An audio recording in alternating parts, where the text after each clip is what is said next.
നമ്മൾ സ്ത്രീകളുടെ physical ഹെൽത്തും mental ഹെൽത്തും നമ്മൾ തന്നെ ഫിറ്റ് ആക്കിയാലേ കാര്യമുള്ളൂ. കാരണം വേറെ ആരും അതിന് മുന്നിട്ടിറങ്ങത്തില്ല. അതുകൊണ്ട് ഇന്നത്തെ വീഡിയോ സ്ത്രീകൾക്ക് ഒരുപാട് ഹെൽപ്പ് ചെയ്യുന്ന സെൽഫ് കെയർ ഹാബിറ്റ്സുകളാണ് ഉൾപ്പെടുത്തിയിരിക്കുന്നത്. സെൽഫ് കെയർ എന്ന് പറഞ്ഞാൽ നമ്മൾ ഒരുപാട് ബ്യൂട്ടി പാർലറിൽ പോകണമെന്നോ ഒരുപാട് വിലയുള്ള കോസ്റ്റ്യൂംസ് ഒന്നും വാങ്ങിക്കണമെന്നോ എന്നൊന്നും അല്ല. സാധാരണക്കാരായ നമ്മൾ സ്ത്രീകളുടെ അല്ലെങ്കിൽ വീട്ടമ്മമാരുടെ ജീവിതത്തിൽ ചെറിയ ചെറിയ ചില മാറ്റങ്ങളൊക്കെ വരുത്തുകയാണെങ്കിൽ നമ്മുടെ ജീവിതത്തിൽ നല്ല ഹാപ്പിനെസ്സും അതുപോലെ തന്നെ നമ്മുടെ മെൻ്റൽ ഹെൽത്തും ഫിസിക്കൽ ഹെൽത്തും ഒക്കെ നല്ല രീതിയിൽ മുന്നോട്ട് കൊണ്ടുപോകാൻ പറ്റുകയാണെങ്കിൽ നമുക്ക് ഇങ്ങനെയുള്ള ചെറിയ ചെറിയ ശീലങ്ങൾ തുടർന്നു പോയാൽ വലിയ കുഴപ്പമൊന്നുമില്ല. അത് നമുക്ക് തന്നെ ഗുണം ചെയ്യും. ഇന്നത്തെ തിരക്ക് പിടിച്ച ജീവിതത്തിൽ നമ്മൾ വീട്ടമ്മമാർ, അത് ജോലിക്ക് പോകുന്നവരായാലും കൊള്ളാം വീട്ടമ്മമാരായാലും കൊള്ളാം, ഒരുപാട് സ്ട്രെസ് അനുഭവിക്കുന്നുണ്ട്. അപ്പോൾ ഇങ്ങനെയുള്ളവർക്ക് ഈ ചെറിയ ശീലങ്ങൾ നല്ല ചില മാറ്റങ്ങൾ വരുത്തും. ഒരുപാട് നല്ല ശീലങ്ങളുണ്ട്, എന്നാൽ ഇമ്പോർട്ടൻ്റ് ആയിട്ടുള്ള കുറച്ച് കാര്യങ്ങൾ. അപ്പോൾ ഫസ്റ്റ് തന്നെ നമ്മൾ രാവിലെ ഉണർന്ന ഉടൻ തന്നെ പ്രാർത്ഥന, അതൊരു ഇമ്പോർട്ടൻ്റ് ആയിട്ടുള്ള കാര്യമാണ്. പിന്നെ രണ്ടാമത്തെ കാര്യം എന്ന് പറഞ്ഞാൽ നമ്മൾ രാവിലെ എണീറ്റ ഉടൻ കുളിക്കാൻ പറ്റുന്നവരാണെങ്കിൽ കുളിക്കുക. അതായത് കുളിക്കുമ്പോൾ ചിലർക്ക് നീർവീഴ്ചയൊക്കെ രാവിലെ അത് ചിലർക്ക് ശരിയാവില്ല.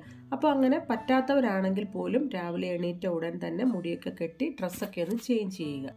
എന്നിട്ട് വേണം കിച്ചണിൽ കയറാനായിട്ട്. അപ്പോൾ നമുക്ക് നമ്മളെ തന്നെ കാണുമ്പോൾ ഒരു പോസിറ്റീവ് മൈൻഡ് കിട്ടും. മൂന്നാമതായിട്ട് നമ്മൾ രാവിലെ എണീറ്റ ഉടൻ ചായ, കാപ്പി ഇങ്ങനെയുള്ള പാനീയങ്ങൾ കുടിക്കുന്നത് അവോയ്ഡ് ചെയ്യുക. കുറച്ച് കഴിഞ്ഞിട്ട് വേണമെങ്കിൽ ആവാം. ഞാനിപ്പോൾ ഒരു മാസമായിട്ട് നമ്മളിങ്ങനെ ഒരു ഗ്ലാസ് വെള്ളത്തിൽ, ചൂടുവെള്ളത്തിൽ പനിക്കൂർക്കയില ഇട്ടിട്ട് ഒരു 10 മിനിറ്റ് വെച്ച ശേഷമാണ് കുടിക്കുന്നത്. ഇതിപ്പോൾ ഓരോരുത്തരുടെയും താല്പര്യം അനുസരിച്ച് ഇഞ്ചി ചേർക്കാം, കറുവാപ്പട്ട ചേർക്കാം, അല്ലെങ്കിൽ ചിയ സീഡ് ചേർക്കാം. അങ്ങനെ പലർക്കും താല്പര്യമുള്ളത് ഒരു ഗ്ലാസ് വെള്ളം ഇങ്ങനെ കുടിക്കാനായിട്ട് ശ്രമിക്കുക. നല്ല ഹെൽത്ത് ബെനിഫിറ്റാണ്. ഇനി നമ്മൾ സ്ത്രീകൾ പ്രത്യേകിച്ച് ചെയ്യേണ്ടത്, ഇതുപോലെ തലേദിവസം വൈകിട്ട് നമ്മൾ കിടക്കാൻ നേരത്ത് എന്തെങ്കിലും ഡ്രൈ ഫ്രൂട്ട്സും നട്ട്സും ഒക്കെ ഒരു 2-3 എണ്ണം വീതമൊക്കെ വെള്ളത്തിലിട്ട് വെച്ചിട്ട് കിടക്കുക. പിറ്റേ ദിവസം രാവിലെ നമ്മളിത് മിക്സി ജാറിലേക്ക് ഇട്ട് കൊടുത്തിട്ട് നന്നായിട്ടൊന്ന് അടിച്ചെടുക്കണം. കൂട്ടത്തിൽ വേണമെങ്കിൽ ഒരു ഏത്തപ്പഴത്തിൻ്റെ ഒരു 2-3 പീസ് ഒന്ന് കട്ട് ചെയ്തിട്ട് കൊടുക്കാം. മുഴുവൻ ചേർക്കണമെന്നില്ല, കാരണം ഇത് ബ്രേക്ക്ഫാസ്റ്റിന് പകരമല്ല, അല്ലാതെ തന്നെ നമുക്ക് കഴിക്കാനായിട്ടാണ്. ഒരു 2-3 സ്പൂൺ ഇത് കഴിച്ചാലും മതി. നമുക്ക് സ്ത്രീകൾക്ക് ഭയങ്കര ഗുണമാണ് ഇത് കഴിക്കുന്നത് കൊണ്ട്. ഈ ഏത്തപ്പഴം വേണമെങ്കിൽ നമുക്ക് ഒഴിവാക്കാവുന്നതേ ഉള്ളൂ. ഇല്ലെങ്കിലും നമുക്ക് ഈ ഡ്രൈ ഫ്രൂട്ട്സും നട്ട്സും ഒക്കെ ഒന്ന് അടിച്ചിട്ട് ഇതുപോലെ ഒന്ന് കഴിക്കുകയാണെങ്കിൽ ഒരു സ്മൂത്തി പോലെ അങ്ങനെ ഒന്ന് ഒരു 3-4 സ്പൂൺ കഴിച്ചാലും മതി. നമുക്ക് സ്ത്രീകൾക്ക് എല്ലുകൾക്കും അതുപോലെ തന്നെ നമ്മുടെ ബ്രെയിനും ഒക്കെ ഭയങ്കര യൂസ്ഫുള്ളും ഹെൽത്ത് ബെനിഫിറ്റ്സും ഉള്ളതാണ്. ഇത് നമുക്ക് ആഴ്ചയിൽ ഒരു 3 ദിവസമെങ്കിലും കഴിച്ചാൽ മതി. എല്ലാ ദിവസവും കഴിക്കുമ്പോൾ ചിലപ്പോൾ വെയിറ്റ് കൂടാനുള്ള ചാൻസ് ഉണ്ട്. ഇനിയിപ്പോൾ 5ാമത്തെ ടിപ്പ് എന്ന് പറഞ്ഞാൽ നമുക്ക് ചായ, കാപ്പിയൊക്കെ അവോയ്ഡ് ചെയ്യാൻ പറ്റാത്തവരായതുകൊണ്ട് നമുക്കൊരു ബ്രേക്ക്ഫാസ്റ്റിന് തൊട്ട് മുന്നേ ആയിട്ട് വേണമെങ്കിൽ ഒരു ഗ്ലാസ് ചായയോ കാപ്പിയോ കുടിക്കാം. ഇനി നമ്മുടെ 6ാമത്തെ ടിപ്പ്, നമ്മൾ കഴിയുന്നതും ബ്രേക്ക്ഫാസ്റ്റും ലഞ്ചും കാര്യങ്ങളും എല്ലാം വീട്ടിൽ തന്നെ ഹെൽത്തി ആയിട്ട് പ്രിപ്പയർ ചെയ്യാനായിട്ട് ശ്രമിക്കുക. ഞാൻ ഇന്നിപ്പം ഉപ്പുമാവാണ് റെഡിയാക്കുന്നത്. അപ്പം നമുക്ക് പുറത്തുനിന്ന് വാങ്ങിക്കുന്നത് കഴിക്കാനായിരിക്കും കുറച്ച് പേർക്കൊക്കെ ഇഷ്ടം. എങ്കിൽ 90% പേർക്കും വീട്ടിൽ തന്നെ റെഡിയാക്കുന്നത് കഴിക്കാനാണ് ഇഷ്ടം. അപ്പം നമുക്ക് തീരെ സാഹചര്യം ഒക്കുന്നില്ല എങ്കിൽ മാത്രമേ നമ്മൾ പുറത്തുനിന്ന് വാങ്ങാവുള്ളൂ. എല്ലാ ദിവസവും അല്ലെങ്കിൽ ആഴ്ചയിൽ 4 ദിവസമൊക്കെ പുറത്തുനിന്ന് വാങ്ങിച്ച് കഴിക്കുക എന്ന് പറയുന്നത് നമ്മുടെ ശരീരത്തിന് അത്ര നല്ലതല്ല. ഇനി 7ാമതായിട്ട് പറയാനുള്ളൊരു കാര്യം എന്ന് പറഞ്ഞാൽ നമ്മൾ ഈ ബ്രേക്ക്ഫാസ്റ്റിൻ്റെ കാര്യമായാലും കറികളുടെ കാര്യമായാലും ഒക്കെ തലേദിവസം ഒരു പ്രീ പ്ലാനിങ് വേണം. അതായത് നമ്മൾ രാവിലെ എന്തുണ്ടാക്കും ഇങ്ങനെയുള്ളൊരു കാര്യം നമ്മൾ തലേദിവസം ഒന്ന് പ്ലാൻ ചെയ്തിട്ട് കിടക്കുകയാണെങ്കിൽ നമുക്ക് കുറച്ചുകൂടി രാവിലെ ഈസിയാണ്. അപ്പോൾ നമുക്ക് സ്ട്രെസ്സ് കുറയും. പ്രത്യേകിച്ച് സ്ത്രീകൾക്ക് സ്ട്രെസ്സൊക്കെ രാവിലെ സമയത്താണ് ഒരുപാട് കൂടുന്നത്. കാരണം ഒരു പ്ലാനിങ് ഇല്ലാത്തതുകൊണ്ട് നമുക്ക് രാവിലെ അടുക്കളയിൽ ചെന്ന് കഴിയുമ്പോഴത്തേക്ക് എന്ത് ചെയ്യണം, എന്തുണ്ടാക്കണം, അങ്ങനെയുള്ളൊരു ടെൻഷനായിരിക്കും. അതുകൊണ്ട് ഈ ടെൻഷൻ കുറയ്ക്കാനായിട്ട് തന്നെ നമ്മൾ തലേദിവസം പ്ലാനിങ് ചെയ്യേണ്ടത് അത്യാവശ്യമാണ്. ഇനി 8ാമതായിട്ട് നമ്മൾ ഒരു 10 മിനിറ്റെങ്കിലും നമ്മൾ എക്സസൈസ് ചെയ്യണം. നമ്മൾ വീട്ടമ്മമാരോർക്കും വീട്ടിൽ എന്തോരം ജോലികളുണ്ട് നമുക്ക്, ഇതിനിടയ്ക്ക് ഇനി എക്സസൈസും കൂടി എന്തിനാ ചെയ്യുന്നത്. അല്ലെങ്കിൽ പുറത്ത് പോകുന്നവരാണെങ്കിലും ഓർക്കും അവർ ഓഫീസിലൊക്കെ എത്ര നടക്കുന്നുണ്ട്, അപ്പോൾ നമുക്ക് എക്സസൈസിൻ്റെ ഒന്നും ആവശ്യമില്ലാന്ന്. എങ്കിൽ അതല്ല, നമ്മൾ വീട്ടമ്മമാർ ഒരു 10 മിനിറ്റെങ്കിലും നമ്മുടെ വീടിന് ചുറ്റും ഒരു 5 റൗണ്ട്, ഒരു 10 റൗണ്ടെങ്കിലും ഒന്ന് നടക്കാനായിട്ട് ശ്രമിക്കുക. അത്രയും തന്നെ മതി. അല്ലാതെ ജിമ്മിൽ പോകണമെന്നോ അങ്ങനെയൊന്നും അല്ല. ഒരു 10 മിനിറ്റ് എക്സസൈസിന് വേണ്ടി, അതായത് നമ്മുടെ വീടിന് ചുറ്റും ഒന്ന് നടന്നാലാണെങ്കിലും മതി. അങ്ങനെയൊന്ന് ചെയ്താൽ തന്നെ നമ്മുടെ ബോഡിയൊക്കെ റിലാക്സ് ആകാനും അതുപോലെ തന്നെ ബ്ലഡ് സർക്കുലേഷനൊക്കെ കൂടാനും നമ്മുടെ മൊത്തത്തിലുള്ള ഹെൽത്തിന് വളരെ നല്ലതാണ്. ഇനി 9ാമത്തെ കാര്യം എന്ന് പറഞ്ഞാൽ നമ്മൾ സ്ത്രീകൾ, പ്രത്യേകിച്ച് വീട്ടമ്മമാർ, രാവിലത്തെ തിരക്കും ക്ഷീണവും ഒക്കെ കഴിഞ്ഞ് കഴിയുമ്പം ബ്രേക്ക്ഫാസ്റ്റ് നമ്മൾ സ്കിപ്പ് ചെയ്യും. അപ്പോൾ ഒരിക്കലും അങ്ങനെ ചെയ്യരുത്. നമ്മൾ രാവിലെ നമ്മുടെ ഹസ്ബൻഡും കുട്ടികളും ഒക്കെ ജോലിക്കും സ്കൂളിലൊക്കെ പോകുന്നതിന് മുമ്പ് അവർക്ക് കഴിക്കാൻ കൊടുക്കുമല്ലോ. ആ സമയത്ത് തന്നെ നമ്മളും എടുത്തിട്ട് ഒരു 4 വായ്ക്കാണെങ്കിലും കഴിക്കാനായിട്ട് ശ്രദ്ധിക്കുക. ഒരു 4 ദിവസം അങ്ങനെ കഴിച്ച് കഴിയുമ്പോൾ പിന്നെ നമ്മൾ താനെ കഴിക്കും. 10ാമത്തെ കാര്യം എന്ന് പറഞ്ഞാൽ നമ്മൾ സ്ത്രീകൾ വെള്ളം 3 ലിറ്ററെങ്കിലും ഡെയിലി കുടിക്കേണ്ടതാണ്. അപ്പോൾ നമുക്ക് ഇങ്ങനെ കപ്പിലെടുത്തിട്ട് ഇങ്ങനെ ഗ്ലാസ്സിലൊഴിച്ചൊക്കെ അങ്ങനെ കുടിക്കാൻ നമുക്ക് തീരെ മടിയായിരിക്കും. അങ്ങനെയാണ് നമ്മൾ ഈ വെള്ളം കുടിക്കുന്ന ആ ഒരു ശീലം നമ്മൾ കഴിയുന്നത് ഒഴിവാക്കുന്നത്. അപ്പോൾ അതിനൊരു പരിഹാരമായിട്ട് നമ്മൾ ഇതുപോലൊരു ബോട്ടിലെടുക്കുക. ആ ബോട്ടിൽ 1/2 ലിറ്ററിൻ്റെയോ 1 ലിറ്ററിൻ്റെയോ ബോട്ടിലെടുക്കുകയാണെങ്കിൽ ആ ബോട്ടിൽ നമ്മൾ തീർന്നു കഴിയുമ്പം അതൊരു നമുക്ക് കാണുമ്പോൾ ഒരു സാറ്റിസ്ഫാക്ഷനാണ്. പിന്നെയും നമ്മൾ എടുത്ത് കുടിക്കാനായിട്ട് ശ്രമിക്കും. അങ്ങനെ ഒരു 1 ലിറ്ററിൻ്റെ ബോട്ടിലാണെങ്കിൽ ഒരു 3 പ്രാവശ്യം എടുത്താൽ മതിയല്ലോ. അപ്പോൾ അങ്ങനെ എല്ലാവരും ചെയ്ത് നോക്കുക. ഇനി നമ്മുടെ 11ാമത്തെ ടിപ്പ് എന്ന് പറയുന്നത്, നമ്മൾ എപ്പോഴും ഓടി പാർലറിലോട്ടൊന്നും പോകാതെ നമ്മൾ വീട്ടിൽ തന്നെ ചെറുതായിട്ടൊരു ഫേഷ്യൽ മാസ്ക് പോലെയൊക്കെ ഒന്ന് റെഡിയാക്കി ഇടുകയാണെങ്കിൽ നമ്മുടെ സ്കിന്നിനൊക്കെ വളരെ നല്ലതാണ്. ഇപ്പോൾ ഓരോരുത്തർക്കും ഓരോ രീതിയിലുള്ള സ്കിൻ ടോൺ ആയിരിക്കുമല്ലോ. അപ്പം ഞാനിപ്പോൾ എടുക്കുന്നത് 1 ടീസ്പൂൺ അരിപ്പൊടിയും 1 നുള്ളു മഞ്ഞൾപ്പൊടിയും പിന്നെ 2 ടേബിൾ സ്പൂണോളം തൈരുമാണ്. ഇങ്ങനെ ഈ തൈരും അരിപ്പൊടിയും മഞ്ഞൾപ്പൊടിയും കൂടെ ചേർത്തിട്ട് നമ്മൾ നന്നായിട്ടൊന്ന് മിക്സ് ചെയ്തിട്ട് നമ്മുടെ ഫേസിലൊക്കെ അപ്ലൈ ചെയ്യുകയാണെങ്കിൽ നല്ല സ്മൂത്തായിട്ട് നമ്മുടെ സ്കിന്ന് ബ്രൈറ്റൻ ആകാനും ഒക്കെ സഹായിക്കും. ആദ്യം നമ്മൾ ഏത് ടൈപ്പ് പാക്കാണോ എടുക്കുന്നത് അത് നമ്മുടെ കയ്യിൽ ഇതുപോലെ ഒന്ന് അപ്ലൈ ചെയ്തിട്ട് വേണം ഫേസിലേക്ക് അപ്ലൈ ചെയ്യാനായിട്ട്. അപ്പോൾ ഇതുപോലെയൊക്കെ ചെയ്യുക, നമുക്ക് ഒരുപാട് മണി സേവ് ചെയ്യാനായിട്ട് പറ്റും. ഇതൊക്കെ എല്ലാ ദിവസവും ചെയ്യേണ്ട, ആഴ്ചയിൽ ഒരിക്കലെങ്കിലും ഒന്ന് ചെയ്താൽ മതി. ഇനി 12ാമത്തെ ടിപ്പ് എന്ന് പറയുന്നത്, നമ്മൾ പുറത്തൊക്കെ ഒന്ന് പോകുമ്പോൾ ഒരുപാട് മേക്കപ്പും കാര്യങ്ങളും ഒന്നും ചെയ്യണമെന്നല്ല.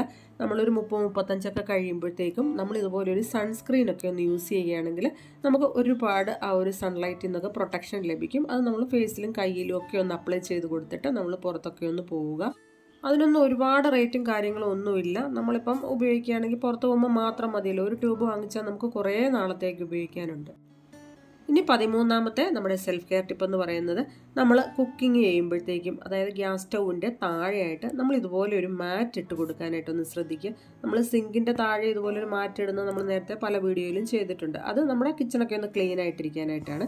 ഇതെന്നാൽ അതിനല്ല, നമുക്ക് സ്ത്രീകൾക്ക് പ്രത്യേകിച്ച് ഒരുപാട് സമയം ഇങ്ങനെ നിന്ന് കുക്ക് ചെയ്യുമ്പോഴത്തേക്കും കാലുവേദന, നടുവേദന, ഇങ്ങനെയുള്ള ഒരുപാട് കാര്യങ്ങൾ വരാനുള്ള ചാൻസ് ഉണ്ട്. നമ്മൾ വീടിനുള്ളിൽ റൂമിൻ്റെ ഉള്ളിൽ കൂടെയൊക്കെ നമ്മൾ ചെരുപ്പ് അങ്ങനെ ഇട്ട് നടക്കാത്തവർക്കാണ് ഇത് ഏറ്റവും കൂടുതൽ. നമ്മളങ്ങനെ ചെരുപ്പ് അങ്ങനെ വീട്ടിൽ ഉപയോഗിക്കാറില്ല അകത്തോടെ. അതുകൊണ്ട് നമ്മൾ ഇതുപോലൊരു മാറ്റ് കുക്കിംഗ് ചെയ്യുമ്പോഴത്തേക്ക് താഴെ ഇട്ട് കൊടുക്കുകയാണെങ്കിൽ ഉപ്പൂറ്റി വേദനയ്ക്കൊക്കെ ഒരു നല്ല പരിഹാരമാണ്. കാരണം തറയിൽ നിന്നുള്ള തണുപ്പ് അധികം നമ്മുടെ കാലിലേക്ക് കയറാതിരിക്കുക. അപ്പോൾ നടുവേദനയും ഉപ്പൂറ്റി വേദനയും ഒക്കെ കുറയും. ഇനി 14ാമത്തെ ടിപ്പ്, ഇത് നല്ല യൂസ്ഫുൾ ആയിട്ടുള്ളൊരു ടിപ്പാണ്. നമുക്ക് ബ്രെയിനും അതുപോലെ തന്നെ നമ്മുടെ മാനസിക സമ്മർദ്ദമൊക്കെ കുറയ്ക്കാനായിട്ടൊക്കെ ഒരുപാട് സഹായിക്കുന്ന ഒരു കാര്യമാണ്. നമ്മൾ ഡെയിലി സ്ത്രീകൾ തന്നെയല്ല, കുട്ടികൾക്കും പുരുഷന്മാർക്കും ഒക്കെ ഇത് നല്ലതാണ്. ഡെയിലി ഒരു ഡാർക്ക് ചോക്ലേറ്റ് നമ്മൾ കഴിക്കുന്നത് വളരെയധികം ഗുണം ചെയ്യും. നമുക്ക് ഡാർക്ക് ചോക്ലേറ്റിൻ്റെ ഒക്കെ കോമ്പൗണ്ട് വാങ്ങിക്കാൻ കിട്ടും. അതാണെങ്കിൽ നമുക്ക് വീട്ടിൽ കൊണ്ടുവന്ന് മെൽറ്റ് ചെയ്തിട്ട് ഓരോ മോൾഡിലാക്കി ഒഴിച്ച് സെറ്റ് ചെയ്യാവുന്നതാണ്. ഇതിപ്പോൾ തീർന്നിരിക്കുന്നതുകൊണ്ടാണ് ഞാനിപ്പോൾ ഇതിങ്ങനെ വാങ്ങിച്ചത്. അപ്പോൾ ഡെയിലി ഇതൊരെണ്ണം കഴിക്കുന്നത് നമ്മുടെ ബ്രെയിനിനെ ഉണർത്താനായിട്ട് സഹായിക്കും. ഇനി നമ്മുടെ 15ാമത്തെ ടിപ്പ്, ഇത് വീട്ടമ്മമാർക്ക് ഒരുപാട് സഹായം ചെയ്യുന്നൊരു കാര്യമാണ്. നമ്മൾ തലേദിവസമൊക്കെ എന്തെങ്കിലും കാര്യങ്ങളൊക്കെ ഒന്ന് പ്രിപ്പയർ ചെയ്ത് വെക്കുകയാണെങ്കിൽ നമുക്ക് രാവിലെ വളരെ ഈസിയാണ്. അപ്പോൾ നമുക്ക് ടെൻഷൻ കുറയ്ക്കാൻ പറ്റും. നമ്മൾ നേരത്തെ പറഞ്ഞത് തന്നെയാണ്, കാരണം നമ്മൾ പ്രീ പ്ലാനിങ് വേണം. ഇപ്പോൾ തലേദിവസം നമുക്ക് ചെയ്തു വെക്കാൻ പറ്റിയിട്ടുള്ള കറികളാണ് ഒന്നെങ്കിൽ മീൻ കറി, ചിക്കൻ കറി, ബീഫ് കറി, അല്ലെങ്കിൽ ഇതുപോലെ മോര് കാച്ചിയത്, ഇങ്ങനെയുള്ളതൊക്കെ നമുക്ക് തലേദിവസം ചെയ്തു വെക്കാൻ രാവിലെ ഒരുപാട് എളുപ്പമാണ്. അല്ലെങ്കിൽ നമുക്ക് തോരൻ കറികൾക്കൊക്കെ അരിഞ്ഞിട്ടൊക്കെ വെക്കുകയാണെങ്കിലും അതും വളരെ എളുപ്പമാണ്. 16ാമത്തെ ടിപ്പ്, ഇത് നിങ്ങൾ ഓർക്കും, ഈ ഇഞ്ചി, വെളുത്തുള്ളി, ചുവന്നുള്ളി ഇതൊക്കെ റെഡിയാക്കി വെക്കുന്നത് എന്താണ്, സെൽഫ് കെയറുമായിട്ട് ബന്ധമെന്ന്. എന്നാൽ നമുക്കിതൊക്കെ സ്ട്രെസ്സ് കുറയ്ക്കാൻ സഹായിക്കുന്ന കാര്യങ്ങൾ തന്നെയാണ്. നമ്മൾ ഏകദേശം ഒരു 3-4 ദിവസത്തേക്കുള്ള ചുവന്നുള്ളി, അതുപോലെ തന്നെ ഇഞ്ചി തൊലി കളഞ്ഞിട്ട് നന്നായിട്ട് കഴുകിയിട്ട് നന്നായിട്ട് ഡ്രൈ ആക്കി വെക്കുന്നത്, അതുപോലെ തന്നെ വെളുത്തുള്ളി, അതും ഒക്കെ ഒരു 3-4 ദിവസത്തേക്ക് നമുക്ക് കറികൾക്ക് എടുക്കാൻ പാകത്തിന് ഇങ്ങനെ റെഡിയാക്കി വെക്കുകയാണെങ്കിൽ നമുക്ക് സ്ട്രെസ്സ് കുറയും. കാരണം നമുക്ക് അന്നേരം എടുത്ത് ചെയ്യുന്നതിലും കുറച്ചുകൂടി ഈസിയാണ് ഇങ്ങനെയൊക്കെ ചെയ്തു വെക്കുന്നത്.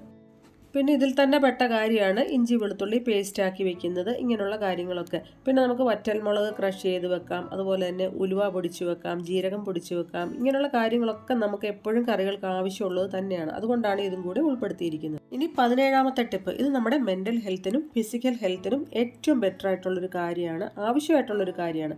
നമ്മൾ ഡെയിലി എത്ര സമയമില്ലെങ്കിൽ പോലും നമ്മളൊരു 10 മിനിറ്റ് കണ്ടെത്തി നമ്മൾ ഡെയിലി ഒരു 10 മിനിറ്റ് എന്തെങ്കിലും നമുക്ക് ഇഷ്ടമുള്ള പുസ്തകങ്ങളൊന്ന് വായിക്കാനായിട്ട് ശ്രമിക്കുക. ഈ ശീലം നമ്മുടെ കോൺസെൻട്രേഷൻ കൂട്ടാനും ഡിസിപ്ലിൻ വർദ്ധിപ്പിക്കാനും സഹായിക്കും. ഇനി 18ാമത്തെ ടിപ്പ് എന്ന് പറയുന്നത്, നമ്മൾ രാത്രി ഉറങ്ങാൻ പോകുമ്പം ഒരിക്കലും ഇറുകിയ വസ്ത്രങ്ങൾ ധരിക്കാൻ പാടില്ല. നമുക്ക് ബ്ലഡ് സർക്കുലേഷനും അതുപോലെ തന്നെ നമുക്ക് സ്വസ്ഥമായിട്ട് കിടക്കണമെങ്കിൽ നമ്മൾ ലൂസായിട്ടുള്ള വസ്ത്രങ്ങൾ ധരിക്കാനായിട്ട് ശ്രദ്ധിക്കുക. ഇതെല്ലാവരും ശ്രദ്ധിക്കേണ്ട കാര്യമാണ്. ഇനി 19ാമത്തെ സെൽഫ് കെയർ ടിപ്പ് എന്ന് പറയുന്നത്, നമ്മൾ ഒരിക്കലും മൾട്ടി ടാസ്ക് ചെയ്യരുത്. അതിപ്പോൾ നമ്മൾ വായിക്കുമ്പം ഒന്നുകിൽ ഫോൺ നോക്കുക, ടി വി കാണുമ്പം ഫോൺ നോക്കുക, അല്ലെങ്കിൽ ടി വി കാണുമ്പം വായിക്കുക, കുക്കിംഗ് ചെയ്യുമ്പോഴത്തേക്ക് അതിനിടയ്ക്ക് ഫോൺ നോക്കുക. ഇങ്ങനെയുള്ള മൾട്ടി ടാസ്ക് നമ്മൾ ഒരിക്കലും ചെയ്യരുത്. അത് നമ്മുടെ ബ്രെയിനിന് ഭയങ്കരമായിട്ട് ദോഷം ചെയ്യും. ഇത്രയേ ഉള്ളൂ ഇന്നത്തെ ഒരു ചെറിയ സെൽഫ് കെയർ ഹാബിറ്റ് അല്ലെങ്കിൽ സെൽഫ് കെയർ ടിപ്സുകൾ. അപ്പോൾ എല്ലാ വീട്ടമ്മമാർക്കും ഇഷ്ടപ്പെട്ടു എന്ന് വിചാരിക്കുന്നു. ഇഷ്ടപ്പെട്ടെങ്കിൽ എന്നും പറയുന്നത് പോലെ വീഡിയോയ്ക്ക് ഒരു ലൈക്ക് തരിക, കമൻറ്റ് ചെയ്യുക, ഷെയർ ചെയ്യുക, സപ്പോർട്ട് ചെയ്യുക. ഇതുപോലെയൊക്കെ ഒന്ന് എല്ലാവരും ചെയ്തു നോക്കുക. ഏകദേശം ഒരു മാസമൊക്കെ ചെയ്യുമ്പം തന്നെ നമ്മുടെ ലൈഫിൽ നല്ല ചേഞ്ചസ് വരുന്നതായിട്ട് നമുക്ക് അനുഭവം വരും. അപ്പോൾ വീണ്ടും മറ്റൊരു യൂസ്ഫുൾ വീഡിയോയുമായിട്ട് കാണാം. എല്ലാവരും സന്തോഷത്തോടെ ഇരിക്കുക.